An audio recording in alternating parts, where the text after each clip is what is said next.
Welcome to The Hypnotist, the show that gives you inside access to cutting-edge hypnosis with real clients facing genuine issues. Brought to you by the hypnotherapist demanded by celebrities, CEOs, and even royalty, Adam Cox. These recordings took place live from Adam's clinic in London's world-famous Harley Street. This podcast features powerful hypnosis, so do not listen while driving or operating machinery. This recording is not suitable for those with epilepsy or severe mental health issues. So, get yourself comfortable and enjoy today's episode of The Hypnotist.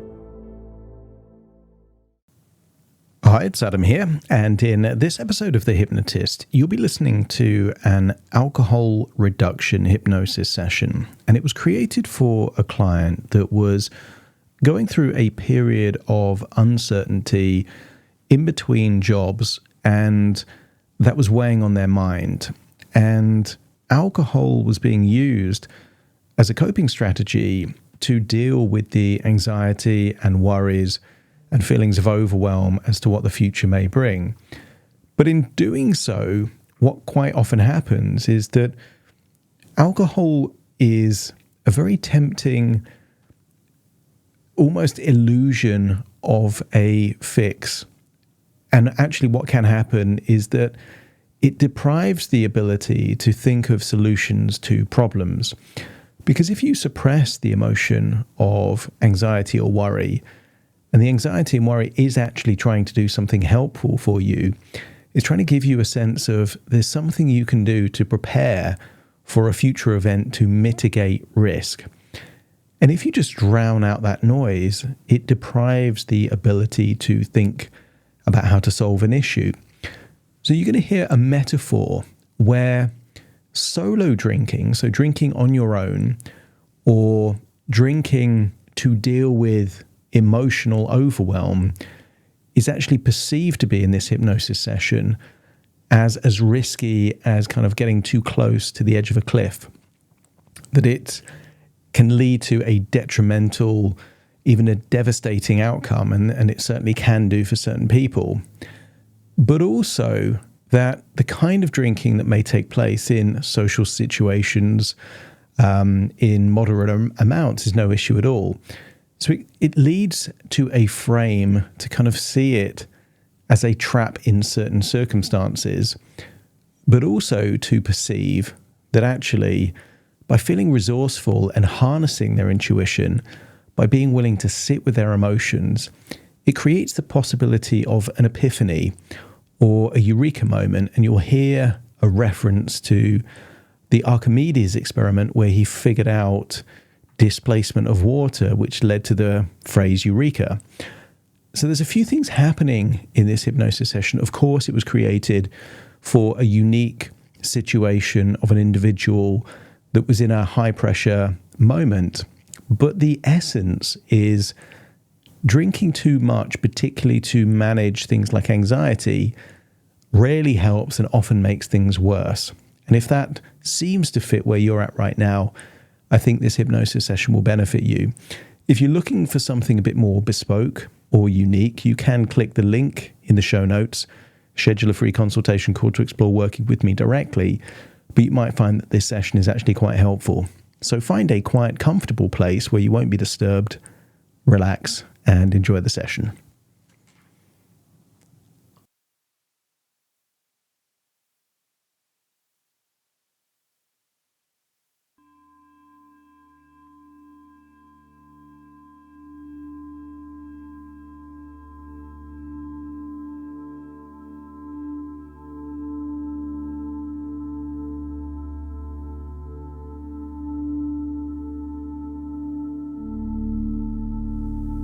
Take a deep breath in.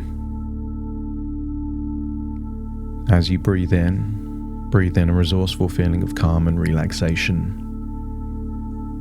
And as you exhale, just allow any feelings of worry, stress, or tension to feel like it's leaving your body in your outward breath. Meaning that as you breathe in and breathe out, you can release tension, particularly around your eyelids. And on the next outward breath, that's it, just close your eyes. As your eyes close, feel a wonderful feeling of releasing tension. As you notice, you can focus more of your attention on the sound of my voice. Breathing in resourceful relaxation, exhaling tension, feeling that the deeper you breathe, the deeper relaxed you become. And the more your body relaxes, the more your imagination awakens. I want you to scan your body for any clues of tension, stress, anxiety, or worries. A worry can be a thought that can lead to a feeling that can create tension. So let's start with the tension. Just imagine it melting away. Breathing in that resourceful feeling of relaxation and feel the tension leave your body, almost like the evaporation of a warm breath on a cold morning. See it and feel it leave your body. And as you do so, notice the next inward breath becomes even more resourceful than the last, creating an emotional transfusion where you're breathing in what your body needs and exhaling what your body doesn't. I want you to use the power of your imagination to imagine a wonderful, almost field of green grass there on the coast, overlooking the ocean and a beach. Just imagine from that elevated perspective you can see for miles. I want you to get a sense that the ocean represents a transition. You know you want to leave the land you're on, even if you're not quite sure the new destination that you will arrive. I want you to get a sense that there are pragmatic, practical ways to get to the sea where there is a boat awaiting for you. There is a quicker way. There's a quicker way that would get you next to the boat, but the boat would never leave. The quickest way to get to the boat is to fall off the cliff edge. You might get to the boat, but you wouldn't be in a physical position to board the boat and lead to a better place. But for now, just imagine there you are, elevated above the ocean, on firm ground, far enough away from the cliff edge to feel safe, but close enough to know that there is a cliff edge there. And just imagine as you breathe in and breathe out, feeling the sun on your skin, breathing in the fresh air, feeling that as you breathe in and breathe out, you're becoming deeper and deeper relaxed. I want you to imagine right by the edge of the cliff, you could imagine a cocktail bar. Not a real one, just a hallucination of a cocktail bar, almost like a mirage in the desert. There it is. And imagine cocktail waiter starting to prepare an amazing cocktail. The infusion of flavors and preparation, maybe the artistic presentation. I want you to get a sense that there is something alluring about the idea of that cocktail. You could see it almost like a three-dimensional hallucination existing there in the sky, just inches past the edge of the cliff. As you breathe in and breathe out, I want you to get a sense that something in one context can be desirable, but in another context could be dangerous and a trap. As you breathe in and breathe out, I want you to get a sense that there are certain parameters that you will perceive that when those are there, alcohol is not the solution, but the problem. As you breathe in and breathe out, I want you to decide that drinking alcohol when you're entirely by yourself is not a solution, but a problem. I want you to imagine that drinking alcohol when you're feeling the emotion of anxiety, worry, stress, or overwhelm is not a solution, but a problem. And then I want you to imagine that there are other environments where alcohol is completely fine. Spending time with friends, spending time, great conversation over an enjoyable meal. I want you to get a sense that your ability to be discerning is activated. That one or two drinks in the right context isn't a problem at all, but in a different context could lead to a domino effect, where one domino topples onto the other domino, which topples onto another domino, which could lead to an undesirable outcome. I want you to imagine what it would feel like to feel that you are stressed and anxious, but also on your own. And to imagine that hallucination of a cocktail bar seeming to be calling you, like the alluring sirens of ancient Greece. It seems to solve the very problem that you have and make all those issues go away.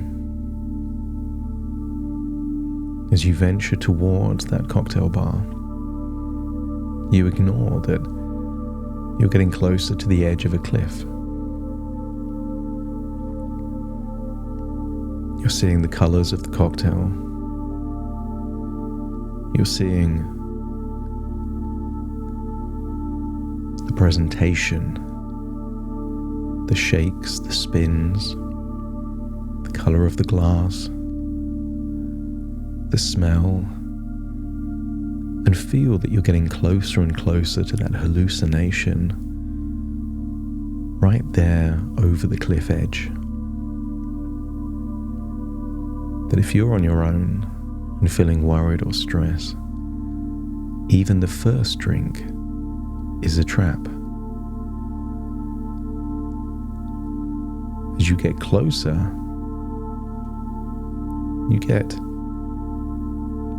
an intuitive feeling that something isn't right. You can feel it in your gut. Call it a sixth sense. Your intuition warning you. And be grateful for that intuition, giving you a warning sign that something isn't right. As you feel that twist there in your gut, you realize that you're just inches away from the edge of a cliff, that the cocktail bar is just a mirage. an idea that it will help when it will hinder. I want you to get a sense that you could take one step forward and plummet to your death. Or you could decide that you don't need the drink. And if you're ready to make the decision that you would rather sit with your emotions and learn from them than suppress your emotions and voluntarily walk into a perilous trap, let me know by nodding your head.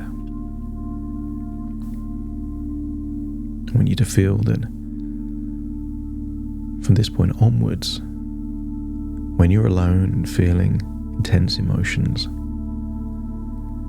alcohol is the very worst thing that you can do, and just feel like you're returning back to the environment you would be if you were anxious and by yourself, and feel a sense of pride and defiance that you're willing to sit with the anxiety,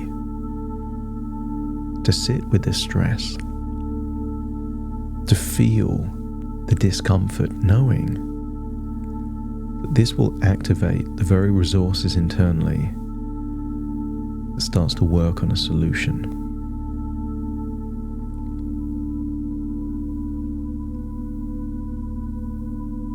Hundreds of years ago, an engineer was given a problem to solve. How to figure out if a crown was real or not based on its density. Archimedes didn't know how to solve this problem. He just sat with the problem, thought about the problem, and then later, when taking a bath, submerging his body into the bath and seeing the excess water overflow from the edges, he encountered a eureka moment. The eureka moment didn't come when thinking about the problem. The eureka moment came because the problem was incubating in the subconscious mind, diligently working to solve the problem. And when he wasn't thinking about the problem at all, the solution came. So give permission for your unconscious mind to be an ally.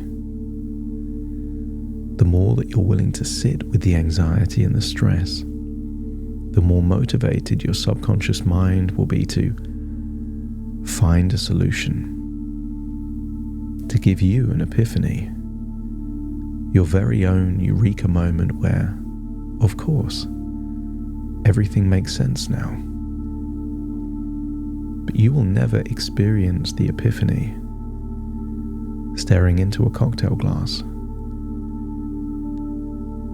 Spending time with the problem, with the emotions, activates the very resources to empower the infinite potential of your subconscious mind to find a surprising solution that only in retrospect was obvious.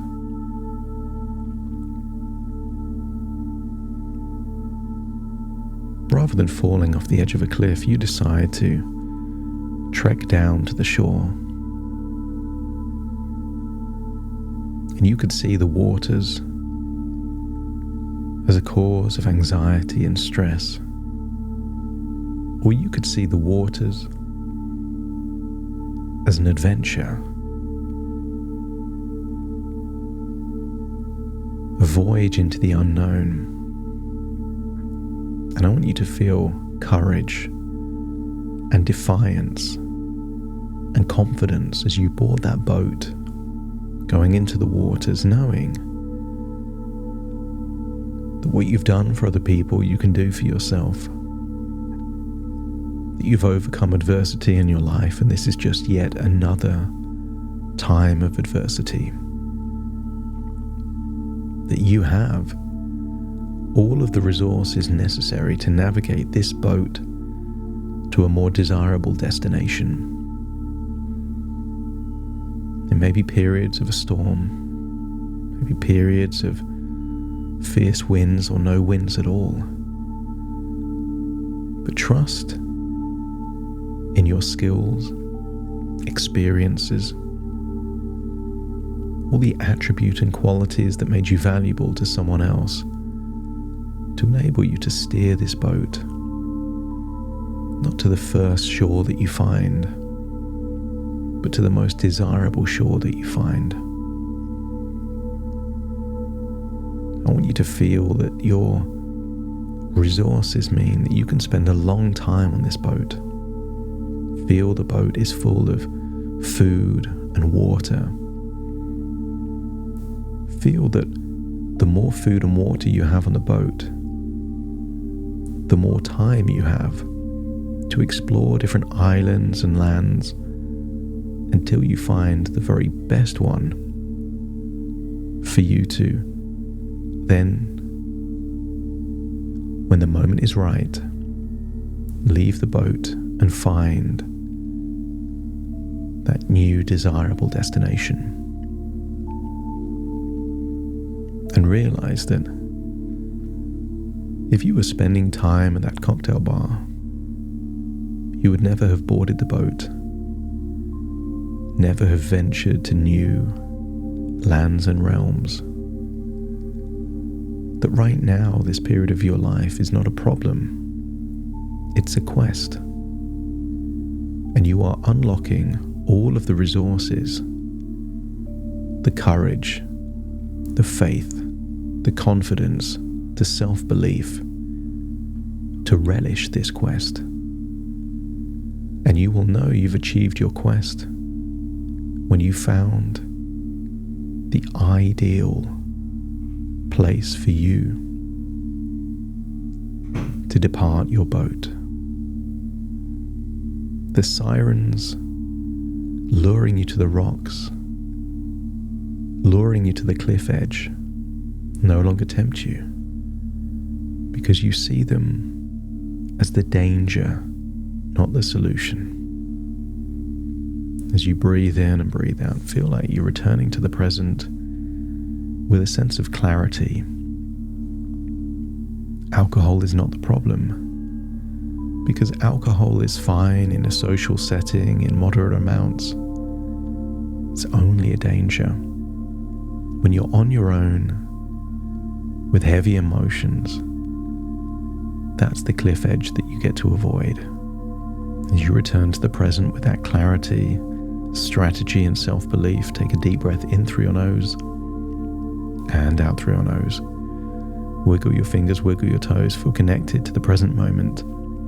As I now count from 1 to 10 to awaken you, you will awaken feeling resourceful, confident, eager to move forward. Starting to count. 1, 2, 3, waking up. 4, 5, 6, more alert. 7, 8, open your eyes, open your eyes. 9, 10, wide awake, wide awake, wide awake.